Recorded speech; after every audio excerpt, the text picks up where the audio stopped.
સુરતના ખાંડ બજાર સૂર્યપુર ગરનાળા નજીક ભૂવો પડ્યો।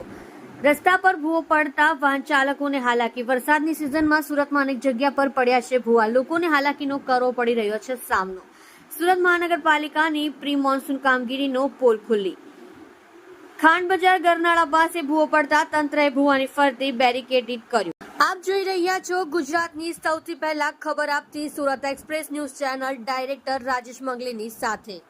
आपको नाम नरेंद्र नरेंद्र भाई कई जगह से ने शो समस्या है सूर्यपुर गरनाड़ू खांड बजार शो समस्या है ए गरनाड़ा परથી નીચે જે મોટી ડ્રેનેજ લાઈનો થાય છે તો ત્યાં મોટી ગ્રીલો નાખીને ફિટ કરેલું છે પણ એ એક દિવસ રિપેર થાય અને 3 દિવસ ખરાબ હોય છે।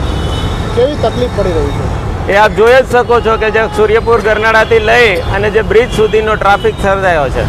કેટલા સમયથી આ પ્રોબ્લેમ છે આ રોજની સમસ્યા છે એવું કેવું હોય તો કહી શકાય કારણ કે ત્યાં અત્યારે પણ એટલા બધા ખાડાઓ પડેલા છે કે એનો કોઈ હલ જ નથી। શું માંગ છે પ્રોપર રિપેર થવું જોઈએ। જ્યારે પબ્લિકની કોઈ પણ વસ્તુ કંઈ પણ જરાક મિસ્ટેક થાય છે ત્યારે એસએમસી માટે મોટી તબાહી લઈને પબ્લિક ઉપર ચડી બેસે છે અને આ પોતે રિપેર કરે છે તો કેવું રિપેર કરે છે કે બીજે જ દિવસે ખરાબ હોય છે।